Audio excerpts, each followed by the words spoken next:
할렐루야. 네. 오늘 2부에 참석하신 여러분 모두에게 하나님의 큰 은혜가 가득하시기를 주님의 이름으로 간절히 축원합니다. 네. 성탄절이 3일밖에 남지 않았는데 주님 오신 그 기쁨을 성도들과 함께 나누도록 하겠습니다. 전호전에 계신 분들과 인사합니다. 메리 크리스마스. 메리 크리스마스. 메리 크리스마스.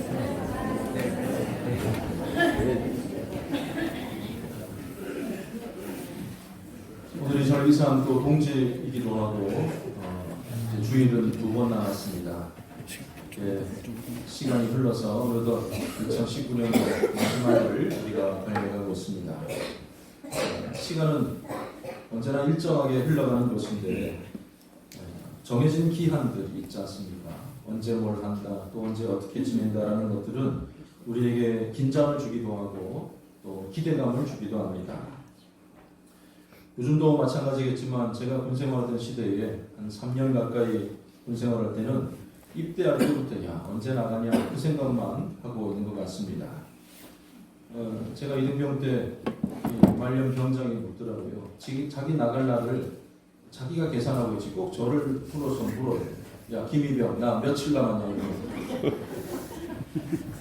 야 이 양반아 너나 나나 나이 차이 별로 나지도 않고 네가 나갈 날을 네가 기억하지 왜 나한테 묻냐라고 대답하고 싶지만 어디 군대에서 그렇습니까? 잘 계산하고 있다가 며칠 남았습니다 이렇게 또 대답을 해줘야 그래 그렇지 하면서 이렇게 병장 몇 명 안 되는 사람들은 잘 기억을 해두고 있어야 됩니다. 하루라도 틀리면 막 또 그냥 막 화를 내고 성질을 내고 하루도 어떻게 더 있으라고 해요. 아마 그날이 기다려지고 빨리 나가고 싶은 어떤 그런 마음 때문에 우리가 손꼽아서 카운트다운하고 있지 않겠습니까? 근데 반대로 마주하기 싫은 날들도 있습니다. 자영업을 하는 분들 월세를 내고 장사를 하는데 수입은 얼마 없는데 월세 내는 날은 얼마나 그렇게 자주 돌아오는지 그렇게들 말들을 하시더라고요. 그저께 냈는데 또 돌아와서 또 이 월세 내라고 그러고 자꾸 그런 일들이 반복되고 또 개인적으로 이제 카드값이 고지서 나온 날들도 마찬가지 아니겠습니까? 시간이 더디 갔으면 좋겠지만 또 그런 분들은 또 속히 돌아오는 것을 느끼게 됩니다. 우리가 건강하게 평소에 이렇게 생활을 할 땐 잘 모르지만은 우리에 대해서 어떤 그런 선고가 내려지게 되면 또 바짝 긴장을 하게 됩니다. 우리가 영원토록 살 것은 아니지만 이 세상에서 영원토록 살 것은 아니지만 분명히 기한이 있지만 그 기한이 정해지면 많은 긴장을 하게 되죠. 병원에 가서 건강 검진을 했는데 아이고 덜컥 몰랐던 병이 있네요 라고 하면서 당신은 3개월 남았습니다. 6개월 남았습니다. 이런 이야기를 들으면 어떻게 되겠습니까? 삶의 어떤 그런 지금까지 지나왔던 모든 마음들이 다 살아나고 참 긴장을 하든지 어떻게 마무리를 해야 될까 여러 가지 많은 생각들을 하게 될 것입니다. 혹시 80세, 90세 이상 되신 분들에게도 그냥 가만히 있지 한마디 거들어서 아니 할아버지 한 20년밖에 못 살 것 같습니다. 그렇게 하면 어떤 마음이 들까요? 90세에서 20세면 110세인데 그래도 아마 섭섭한 마음이 있을 것 같아요. 아이 내가 20년밖에 못 사냐. 그렇게 정해주는 것보다는 모르고 사는 것이 훨씬 더 마음이 편안하지 않을까 생각이 되어집니다. 매일매일을 좀 이렇게 좀 긴장도 하고 그 일들에 대해서 조금 아까운 마음, 시간을 잘 아껴야 되겠다는 그런 마음들을 가지고 살아야 될 필요가 있을 것 같습니다. 금년에도 송구영신 예배를 드리게 되겠지만 해가 넘어가는 그 시간에는 마지막 남은 몇 분 몇 초가 또 아쉽게 여겨지고 1초 1초 시간 지나가는 것을 보면서 한편 아쉬운 것을 새로운 희망을 가지기도 합니다. TV를 통해서 우주선이 발사되는 장면을 보신 적이 있을 겁니다. 보면 마지막 최종 카운트다운을 하죠. 10, 9, 8, 7 하면서 제로가 되면 발사라는 이 소리와 함께 연기를 뿜으면서 거대한 이 과학의 집산체가 우주선이 하늘로 올라가게 됩니다. 그런데 실제로는 카운트다운이 끝나면 발사를 그때 누르는 것이 아니고 이미 5, 6분 전에 발사 버튼은 눌러져 있고 여러 컴퓨터가 작동을 하고 움직이고 순차적으로 여러 가지 발사의 과정들이 이루어지고 있다는 것이죠. 물론 중간에 문제가 생기면 No Go라는 빨간색 버튼을 누르면 발사가 취소되기도 하지만 발사 5초 전 안에 들어가게 되면 누구도 멈출 수 없게 된다고 합니다. 얼핏 생각하면 뭐 아무렇게나 아무 때나 발사하면 안 되느냐, 아무나 그냥 버튼 누르고 출발시키면 안 되겠느냐라고 생각할지 모르겠지만 그렇지 않지 않습니까? 정교하고도 또 과학의 총집산체인 이 발사체를 띄어 올리려면 모든 것이 집중이 되어야 되고 정확한 타이밍을 잘 맞춰야 하는 것입니다. 자동차가 약 한 2만 개 정도 부품으로 이루어져 있다고 하는데 우주선은 250만 개 부품으로 조립된 것이니 얼마나 신중하게 잘 다루어야 할지를 짐작해 보게 됩니다. 죄로 인해 절망에 빠진 이 세상을 회복시키시려고 구원하시려고 하나님께서도 시간 계획을 세우셨습니다. 죄 없는 당신의 아들 예수 그리스도를 이 땅에 보내시기로 작정하신 것입니다. 시간과 공간을 초월하시는 하나님께서 흘러가는 이 인류 역사의 시간 가운데 내려오신 것입니다. 하나님은 그 때를 계획하셨습니다. 아무렇게나 아무 때나 불쑥 보내셨던 것이 아니라 하나님께서 생각하시는 가장 적절한 때에 아들을 보내시기로 또 구원의 사역을 이루시기로 계획하시고 작정하신 것입니다. 바로 그때가 지금으로부터 약 2019년 전 그때의 사건입니다. 목사님, 하나님께서 왜 그때 예수님 보내셨을까요? 묻는다면 저는 사실 대답해 줄 것이 없습니다. 왜냐하면 그때는 하나님께서 정하셨기 때문입니다. 사도행전 1장 7절 말씀을 보더라도 때와 시기는 아버지께서 자기의 권한에 두신 것이다 라고 말씀하셨는데 이것은 재림 때뿐만 아니라 예수님을 보낸 시기도 마찬가지라고 생각되어집니다. 그러기에 우리는 왜 2019년 전에 왜 그때에라는 질문에서 벗어나야 될 것이고 오히려 그때에 보내주셨던 예수 그리스도 마치 우주선 그게 떠올라가는 그 장면을 보듯이 그때 이 땅에 오신 그 예수님에 대해서 집중해야 할 것입니다. 약속을 지키시고 마치 카운트다운 하듯이 구약의 예언의 말씀을 다 이루어 주시고 우리 죄를 구원하시고자 메시아를 보내주신 하나님께 감사하며 살아가는 것이 오늘 우리의 의무인 줄로 분명히 있습니다. 왜 하나님께서 그때를 택하셨는지 잘 모르겠지만 결과물들을 보고 우리는 왜 그때였는지를 짐작해 볼 수 있을 것 같습니다. 예수님 당시 이스라엘을 지배하고 있던 나라는 로마였습니다. 요셉과 마리아가 자신의 삶의 터전 나사렛을 떠나서 베들레헴으로 가게 된 이유도 이 로마의 가이사 아구스토, 역사적으로 보면 케사르 아우구스투스라는 황제인데 그의 이 호적을 하라는 명령이 있었기 때문입니다. 그 당시 로마는 너무나도 큰 엄청난 문화적인 발전을 이루고 있었는데 우리가 상상하기도 힘든 그런 공연장이라든지 우리 뭐 강당이나 이런 공연장을 가면 마이크 시스템 잘하고 이렇게 해야 되잖아요. 근데 얼마나 기술이 좋은지 마이크 하나 없어도 모든 청중들이 들을 수 있을 만큼 그렇게 자연적으로 잘 만들어 놓은 엄청난 그런 시설들을 보게 됩니다. 이 타락한 문화이긴 하지만 목욕탕이라든지 또 도로도 지금만 아스팔트가 있었던 게 아니에요. 그 당시에 말이나 마차를 타고 다니던 시절이었지만 로마 이 시내에는 로마 도시 안에는 흙바닥이 없이 돌로 다듬어 놓은 길만 놓여져 있었다고 하지 않습니까? 잘 닦여진 도로망은 물자 이동뿐만 아니라 정부의 신속한 이동에도 큰 역할을 하였다고 합니다. 처음에는 로마가 기독교를 박해하였지만 나중에 국교로 복음을 신속하게 온 나라에 전파되는 데에 이런 여러 가지 발전상들은 큰 역할을 하였을 것입니다. 또 로마가 사용했던 언어는 헬라어인데 온 세계에 전파되어 있었던 것도 이 언어가 온 세상 사람들에게 잘 전파되어 있었던 것도 하나님께서 그때로 이 시점을 잡으신 이유 가운데 하나일 것 같습니다. 지금도 그렇잖아요. 영어만 알면 웬만한 나라에서는 다 통합니다. 그 당시 헬라어는 지중해 인근 모든 나라들이 거의 만국 공용어나 다름이 없었습니다. 이스라엘 역시 헬라어를 사용하였는데 신약 성경이 헬라어로 기록되고 모든 사람들이 성경을 읽기에 부족함이 없도록 하나님께서는 그때로 시점을 잡으신 것입니다. 또 다른 조건은 그때 유대인들 중에는 메시아를 기다리는 마음이 참으로 극에 달하던 시기였습니다. 다윗의 자손 가운데 메시아가 나타나서 로마의 압제로부터 구원하고 이스라엘을 영광 가운데 일어서게 할 메시아를 누구나 다 기다리고 있었던 것이죠. 이런 사람들의 마음에 편승하여서 예수님 오실 당시만 하더라도 자칭 메시아라는 사람들이 질비하게 나타났습니다. 내가 메시아다 주장하면서 사람들을 호도하던 사람들.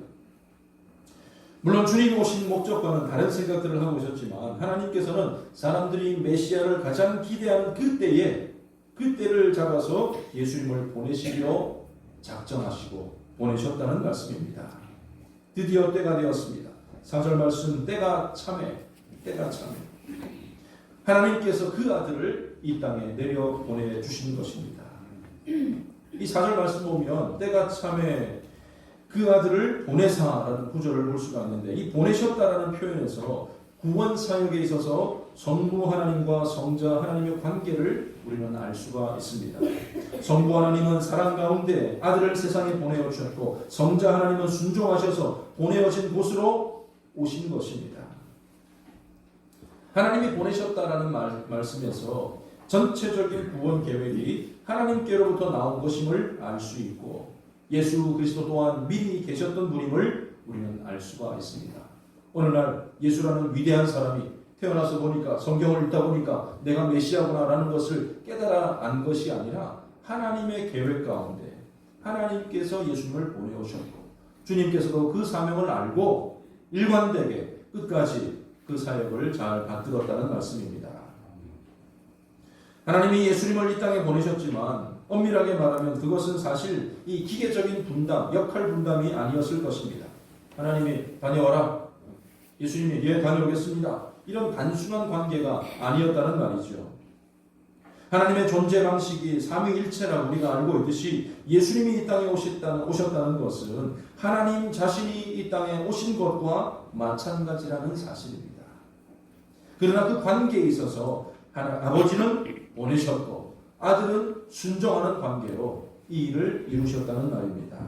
요한일서 4장 9절 이하에 보면 하나님의 사랑이 우리에게 이렇게 나타난 바 되었으니 하나님이 자기의 독생자를 세상에 보내심은 그로 말미암아 우리를 살리려 하심이라. 사랑은 여기 있으니 우리가 하나님을 사랑한 것이 아니요 하나님이 우리를 사랑하사 우리 죄를 속하기 위하여 화목 제물로 그 아들을 보내셨습니다. 요한복음 3장 16절에 이렇게 말씀합니다. 하나님이 세상을 이처럼 사랑하사 독생자를 주셨으니 이는 그를 믿는 자마다 멸망치 않고 영생을 얻게 하려 하심이라. 하나님이 그 아들을 세상에 보내신 것은 세상을 심판하려 하심이 아니요 그로 말미암아 세상이 구원을 받게 하려 하심이라. 성부 하나님께서 이 세상을 너무나도 사랑하는 마음으로 성자 예수 그리스도를 이 땅에 보내어 주셨다는 말씀입니다. 그리고 그 메시아 예수 그리스도가 이 땅에 보냄을 받는 방식은 여자에게서 났다 이렇게 표현되고 있습니다. 그는 완전한 하나님이시지만 또한 완전한 인간의 몸을 입고 이 땅에 오셨다는 것을 증언하고 있는 대목입니다. 성령께서 동정녀가 남자를 알지 못하는 동정녀가 임신하도록 이 아주 신비적으로 역사해 주셨지만 그 이후의 모든 과정은 보통의 사람들과 똑같은 그런 과정이었습니다. 정말로 이제 아기가 나올 것 같은데 어디를 갈까? 이 병원을 찾지도 못하고 묵을 만한 방도 찾지 못하는 상황 가운데에서 마구간에 들어가지 않았습니까? 그래도 마리아는 건강한 여인이었나 봅니다. 어떤 이 어려움에 겪지 않고 자연분만하여서 그 예수를 태어나게 하였던 것이죠. 찬송을 보면 예수님을 물론 예수님은 신이시지만 신격과 예수님의 모습을 더 이렇게 미화하기 위해서 예수님은 온유한 마음이 있어 우시지 않네. 여러분 이 찬양 들어보셨습니까? 아기가 울지 않으면 어떻게 됩니까? 예? 아니 병원에서 아기가 울지 않으면 제가 직접 본 적은 없지만 간호사나 의사가 그냥 두들겨서라도 그냥 우렁차게 울게 만들어야 살아있고 호흡한다는 것 증거가 아니겠습니까? 예수님은 태어나자마자 석가모니가 그랬듯이 막 7걸음 걸으면서 전상천하 유아독존 이런 식으로 하지 않으셨다는 거예요. 그냥 아기로 태어나셔서 어머니의 젖을 먹고 울기도 하고 아기의 어떤 그런 인간의 모습으로 자라나셨다는 것입니다. 하나님이 사람이 되셨다는 것은 참으로 놀라운 사건입니다.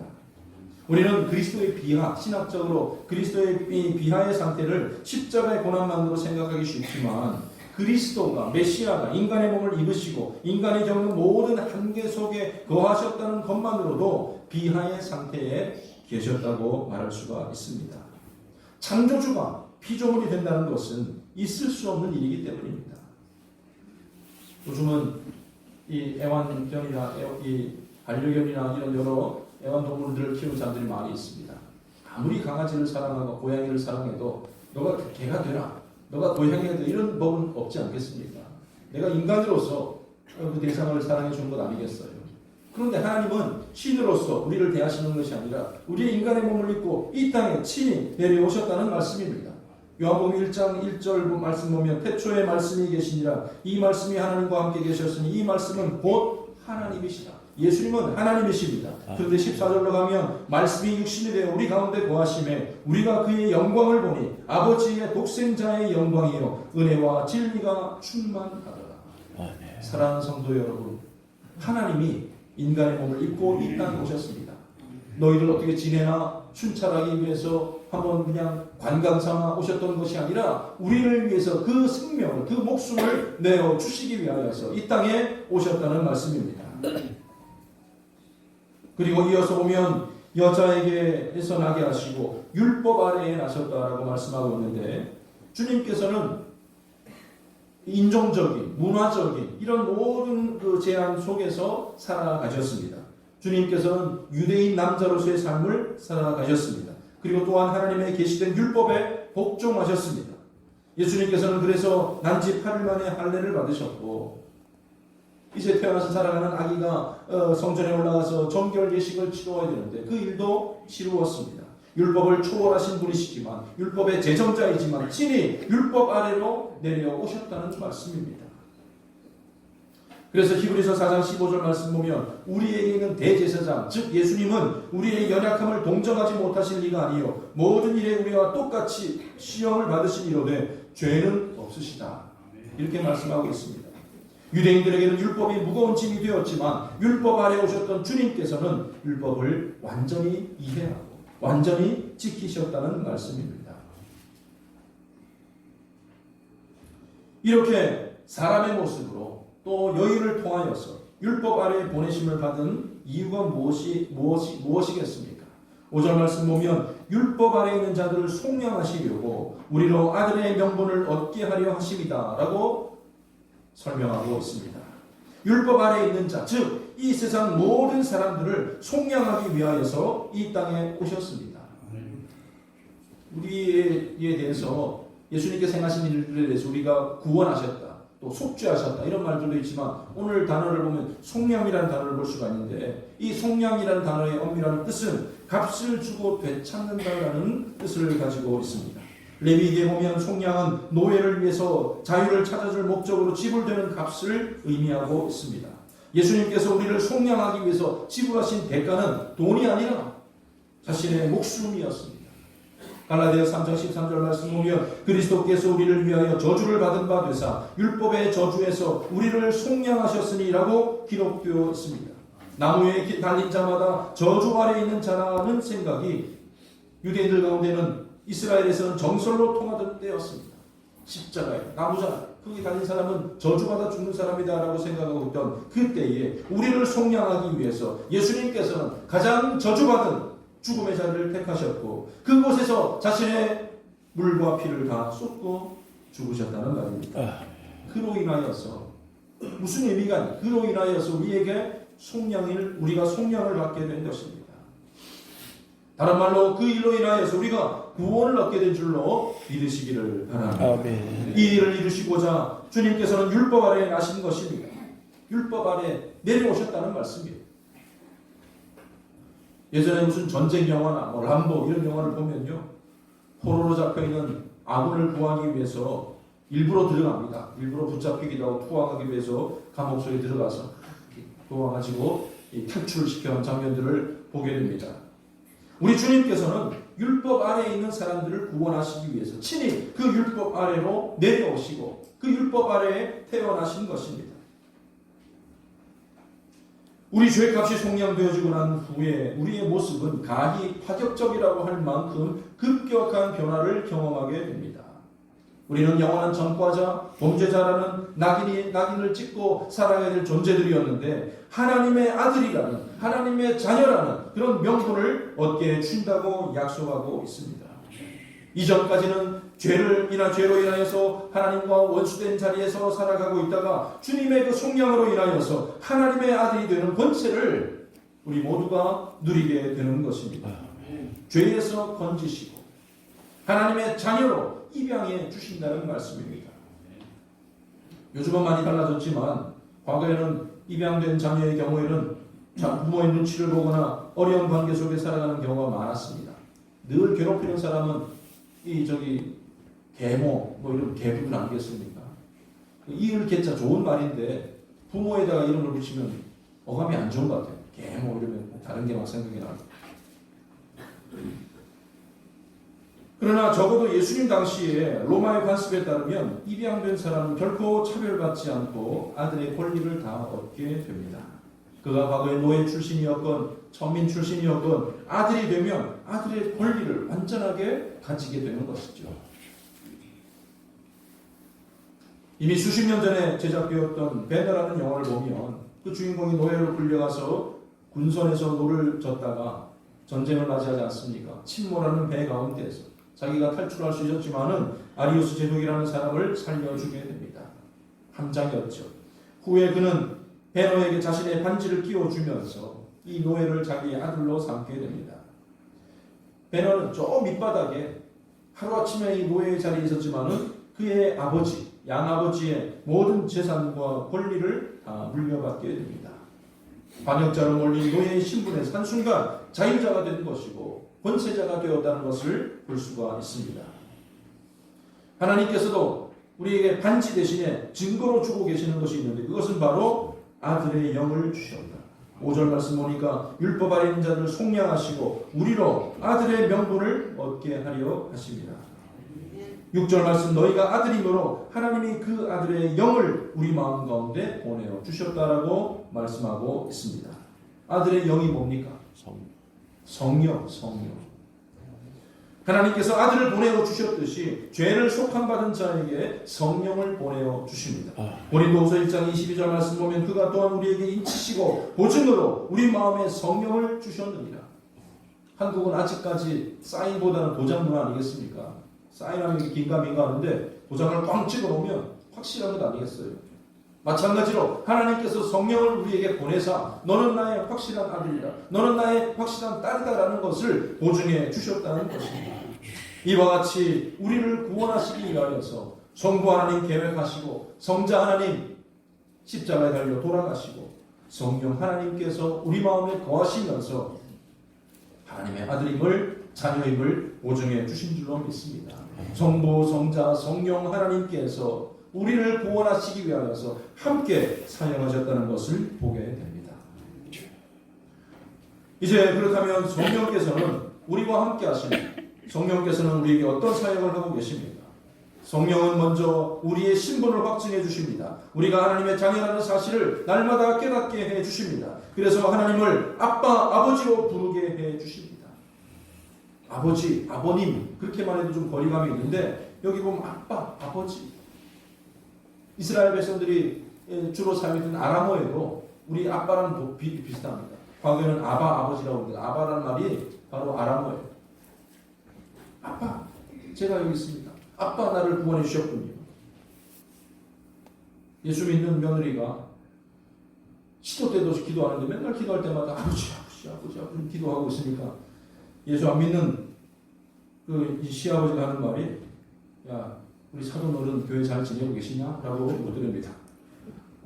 총수를 따져보니까 며느리 아버지니까 자기하고 사돈 되는 건 아니겠어요. 예수 믿는 사람이라면 할아버지든 부모님이든 자녀들이든 손자들이든 모두 하나님의 자녀들입니다. 하나님을 가리켜서 너무 감사해서 위대하신 재판장님, 창조주 하나님, 사장님이 아니라 아빠라고 당당하게 부를 수 있는 그런 자격을 우리가 획득하게 되었다는 말입니다. 교회 여기 1층 가면 목양실인데 목양실에 누가 있는지 아세요? 제가 있습니다.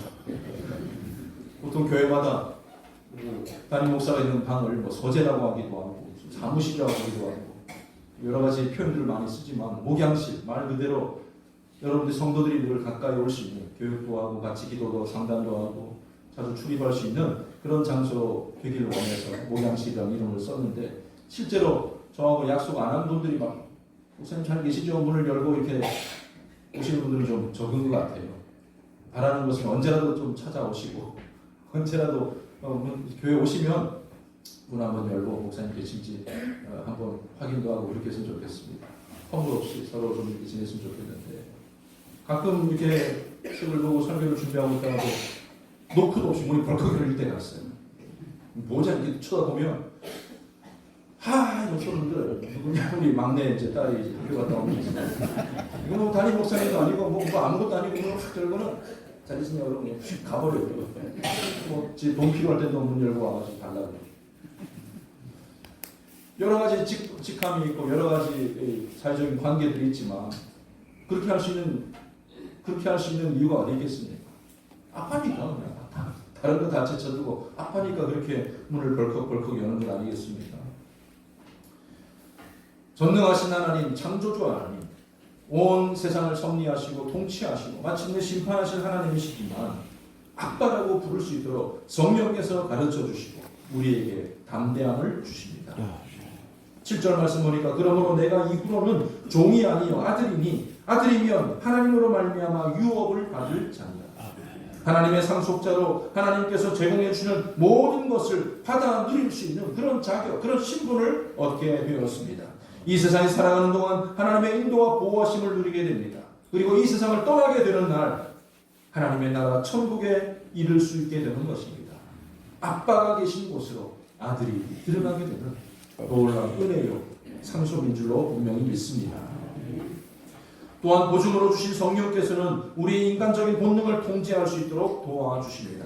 갈라디아서 5장 16절 말씀 보면 너희는 성령을 따라 행하라 그리하면 육체의 욕심을 이루지 아니할 것이라 라고 말하였습니다. 세상의 정욕대로 살지 않도록 성령께서 도와주십니다. 음행과 더러운 것과 우상 숭배와 분쟁과 시기와 분열과 술 취함과 방탕함에 이르지 않도록 육체의 소욕을 막아주십니다. 세상에 있을 때는 하나님을 모를 때는 세상 것이 제일 좋은 것으로만 알다가 그래서 여기에 목을 메고 이거 소유하지 못하면 절망하고 낙심하고 살고 있다가 더 좋은 하나님 나라가 있음을 깨닫게 해주신다는 것이죠. 그래서 이 세상 사는 동안에도 하나님의 자녀다운 그런 새로운 생각, 새로운 삶을 이끌어 주신다는 말씀입니다. 또한 보증으로 주신 성령과 함께할 때 우리 삶에 확실한 열매가 있게 하십니다. 갈라디아서 5장 22절과 23절 말씀 보면 성령이 맺게 하시는 열매의 목록들이 나오는데 사랑과 희락과 화평과 오래 참음과 자비와 양성과 충성과 온유와 절제의 열매가 있게 하십니다. 이러한 열매들은 하나님과의 관계와 또한 사람들과의 관계 속에서 중요한 역할들을 합니다. 우리로서는 지난날의 내 모습으로서는 결코 맺을 수 없는 열매들이지만 성령과 함께할 때 이런 열매들이 나를 통하여서 나타나게 된다는 말씀입니다. 하나님께서는 자신의 때를 기다리셨고 그 때가 참에 모든 구원의 역사를 다 이루어 주셨습니다.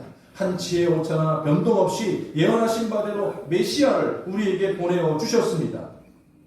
그로 인해 저와 여러분들은 이제 아들의 자리에서 그 권리를 누리게 된 줄로 분명히 믿습니다.